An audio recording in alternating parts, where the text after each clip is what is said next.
is wrong. At least partially. For 80 years, we've pinned the worst orders of the war on one man. Dunkirk, the Blitz, Stalingrad, Normandy. Hitler, the madman who ruined everything.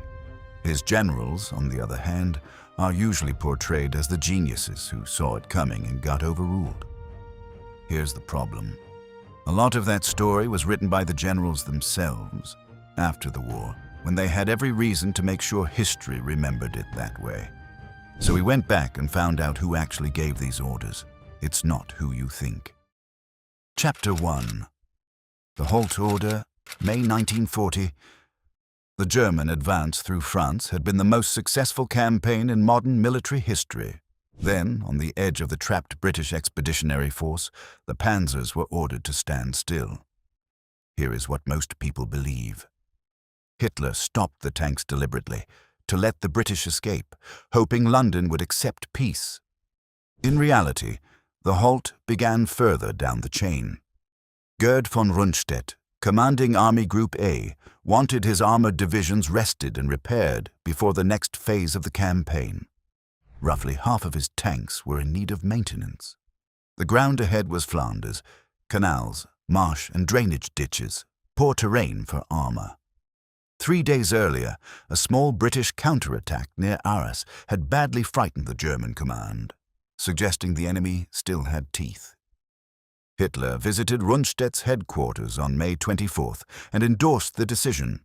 Hermann Göring then made his contribution, assuring the Führer that the Luftwaffe alone could finish the pocket from the air. The halt lasted around 2 days. It was enough. British and French troops fortified a perimeter, and Operation Dynamo lifted roughly 338,000 men off the beaches. So the order was a genuine blunder. But it was not a gift, and it was not one man's idea. The peace-offering story appears mostly in memoirs written after the war by German generals with a strong interest in a particular kind of explanation. Keep that in mind. It will happen again. 3 months later, another decision would be explained by wounded pride. That story is also incomplete. Chapter 2. Switching to London, September 1940. September 7th, 1940. Hundreds of German bombers strike the London docks as the Luftwaffe shifts its main effort away from fighter command's airfields. The popular version is simple and satisfying. The RAF had bombed Berlin. Hitler answered with retaliation, and by lashing out at civilians, he threw away a victory he had almost won. Retaliation was certainly part of it. Bombs had fallen on London in late August. The RAF struck Berlin in reply, and Hitler publicly promised an answer. But the Luftwaffe had a colder reason too. Its intelligence branch believed fighter command was nearly finished, and that hitting the capital would force the last British fighters into one decisive battle where they could be destroyed. That intelligence was wrong.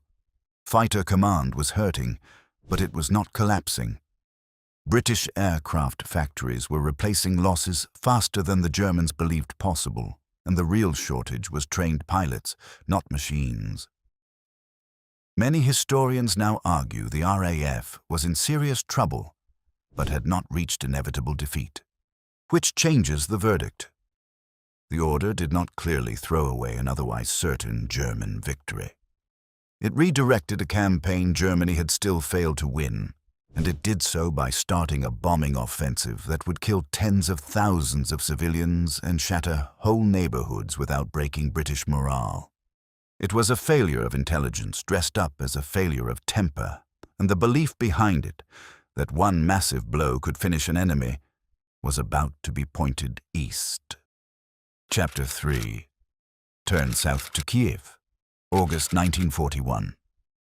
August 1941. German armies are driving toward Moscow when Hitler orders the armored spearhead to swing south into Ukraine instead. His generals objected. Heinz Guderian flew to headquarters to argue for Moscow and lost. The turn south produced one of the largest encirclements in military history. German records claimed more than 600,000 Soviet prisoners around Kiev by late September. Then came the accepted story, and it has been repeated for decades. Hitler, the amateur, was seduced by economic targets. Had he listened to the professionals, Moscow would have fallen in 1941 and the war in the East would have been over. Modern research has largely dismantled that. By August, the German army in the East was not the force that had crossed the border in June. Panzer divisions had lost large numbers of serviceable vehicles and were badly worn down. Supply lines stretched hundreds of miles over roads that dissolved into mud. Soviet reserves in front of Moscow were substantial and growing. When the drive on Moscow finally began in October, it stalled in the snow within sight of the city, despite the regrouping and repairs undertaken before the offensive. The genuine error was different and larger. Germany had invaded a continental power without the fuel distribution, trucks, or railway capacity to achieve all of its strategic objectives. Kiev did not lose the campaign. It exposed a plan that was already proving operationally unachievable.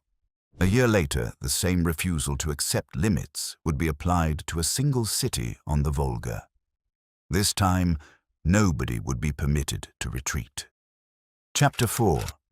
Hold at Stalingrad, November 1942. November 23rd, 1942. The Soviet counter-offensive closes behind the German Sixth Army. Between 250,000 and 300,000 Axis troops are surrounded in and around Stalingrad. Friedrich Paulus requested permission to break out. Hitler refused and ordered the army to hold and wait for relief.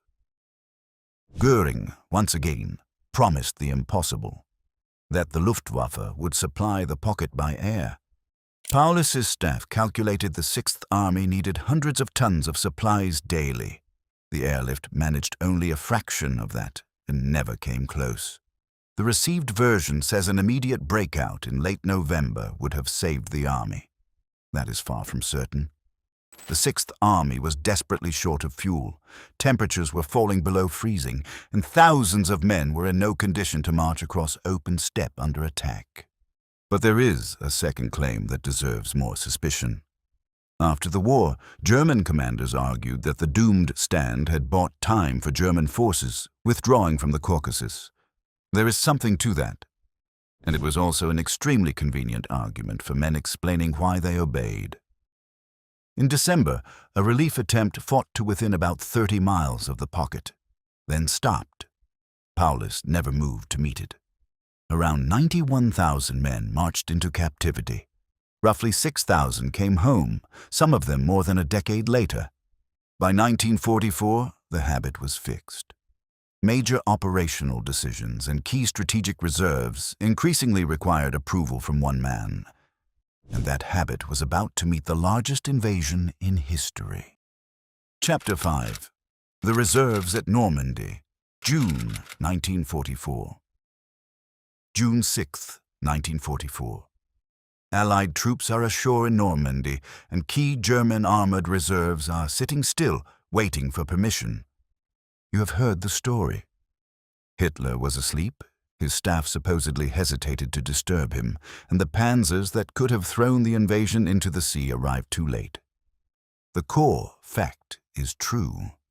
Key armored divisions in the Central Reserve were held under Hitler's personal authority and were not released promptly that morning.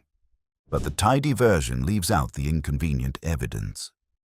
One armored division, 21st Panzer, was already under local command and did attack that day. Elements briefly reached the coast, but the fragmented attack could not be sustained and they pulled back. And any division moving in daylight faced thousands of Allied aircraft hunting the roads.